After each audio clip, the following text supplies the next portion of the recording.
Senator, because I've seen you also, you were on that particular clip. First of all, generally, what is happening with Senator Orwoba? I know this is a matter in court that she says she cannot go to the merits and demerits of it, first of all. But looking at the numbers, especially when it comes to gender equality, senators, or just basically the legislators, on that particular mark, you're really wide off the mark. Yeah, I think first, as a house, if there is a member who misconducts himself or herself, the house has a right to punish that member. That one is not in doubt. It has happened before, and it's no exception for what happened to Senator Gloria Orwoba. But, you know, you have to balance, you know, the kind of punishment that is being meted out to a member vis-a-vis the alleged offense. Because Dibal, you, as a speaker, you're going to be careful so that you don't reduce the house into a funeral. You know, you need to have debates. That's why in most Commonwealth jurisdictions, members enjoy privilege on the floor of the House. So my only objection to what was happening to Senator Gloria was the severity of the punishment, that she's being suspended from the sittings of the House till February of next year. In last session, Dibal, we had Senator Mary Senator, nominated senator from Kajiado, and Senator Kwamboka, who engaged in a physical fight when we were doing elections for the chair of Health Committee. And that matter was taken, you know, before the Powers and Privileges Committee, and they recommended some punishment against Senator Kwamboka. But I remember Speaker Lusaka moderated and said, look, since this is the first time we are having a case against Kwamboka, let us shame her. She comes to the floor. We ask her to walk, face the House and read an apology in front of cameras to the entire House.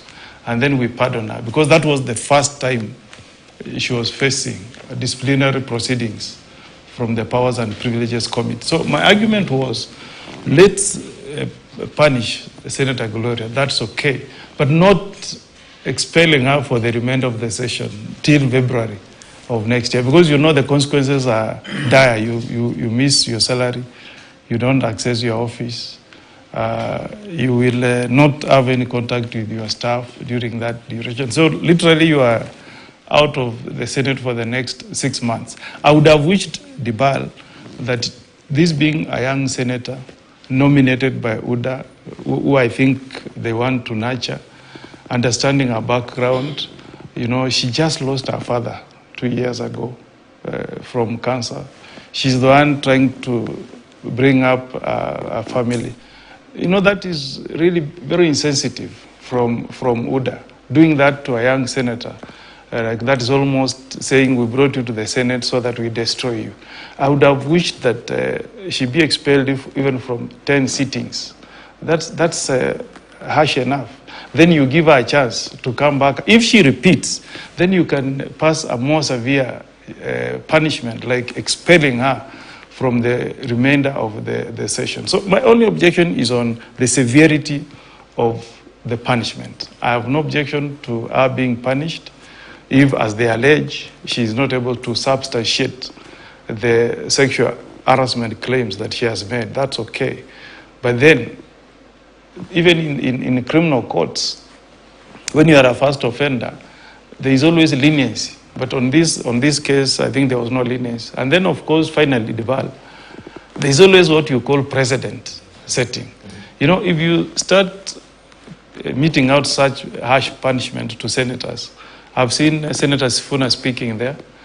He has misconducted himself in the past, but the worst that has happened is for him to be expelled for the remainder of the sitting of the day, not for the entire session. So today it would be Gloria, tomorrow it will be Sifuna, the other day it will be Catherine. So as you speak these things, know that next time it could be on you. Yeah. But looking at the standing orders, wasn't that the right or the right wisest of fashion to handle that particular case?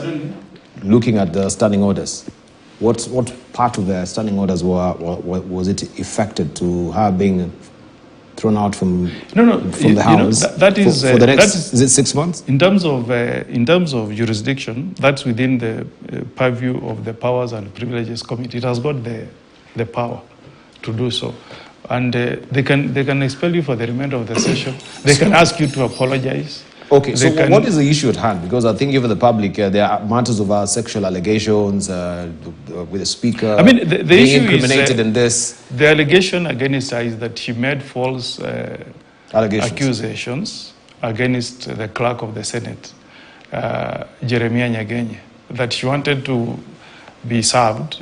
Some issues are addressed, including her office.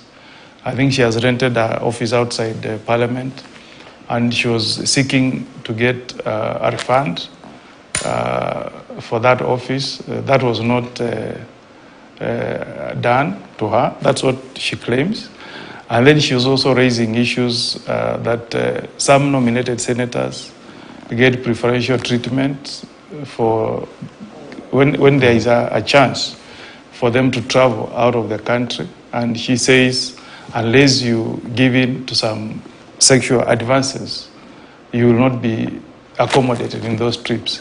Now, when the team sat and did investigation, they arrived at a conclusion that those allegations were false. That's the genesis of the punishment she's facing.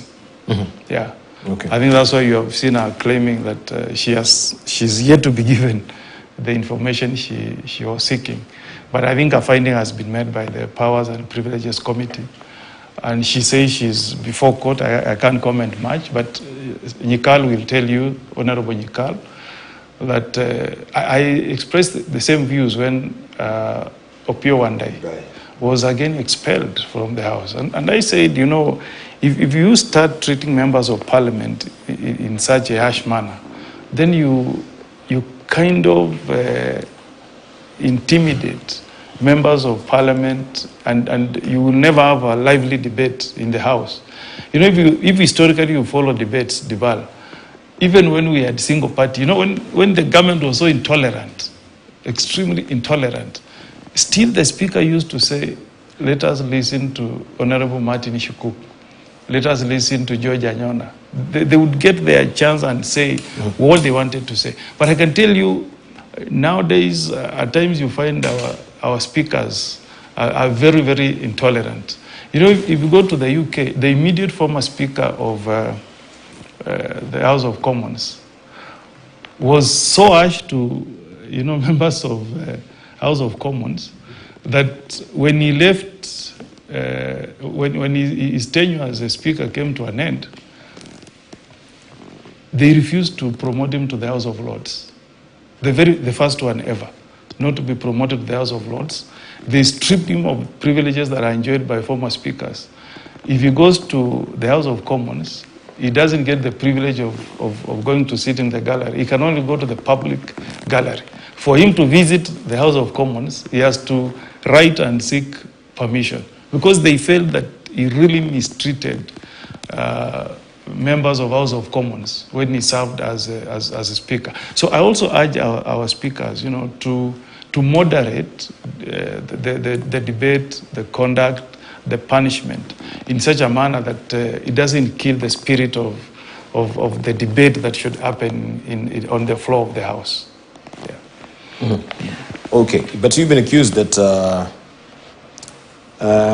was it on the party lines? I had a senator accusing you that you actually, was it a matter of party lines? I didn't get it very clearly what he was actually raising. He thought that I was making, you know, my contribution was taking a party line. I think that's what he was saying. But if you listened, I'm trying to remember the name of there's a lady senator who spoke.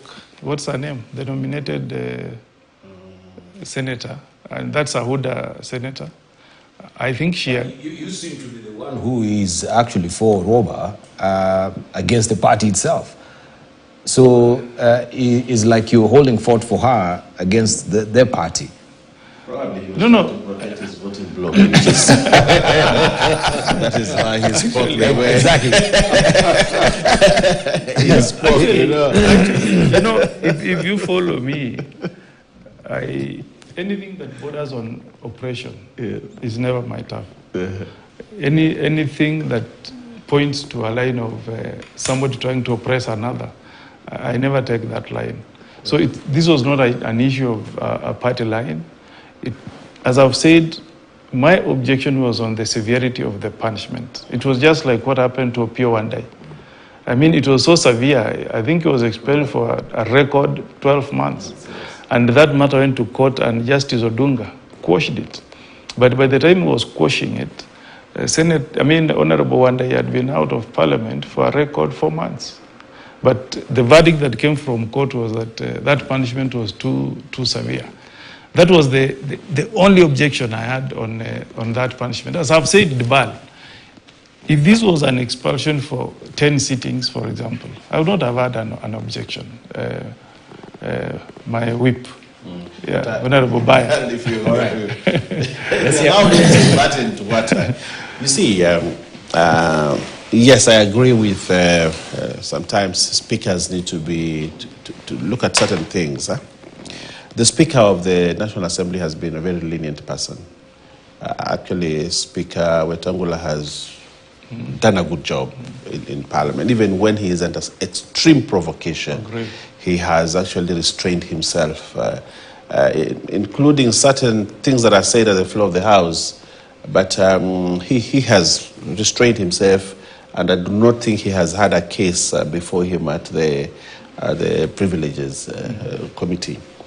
But what is happening in the Senate? And I actually sometimes sit back and ask myself, did we send sometimes the wrong people to the Senate? Because the Senate should be, they claim that they are the upper house, but they are not exercising that it actually did, because a lot of the issues that I've been seeing in Senate, including fist fights between senators, and it's not the first time Gloria Orwoba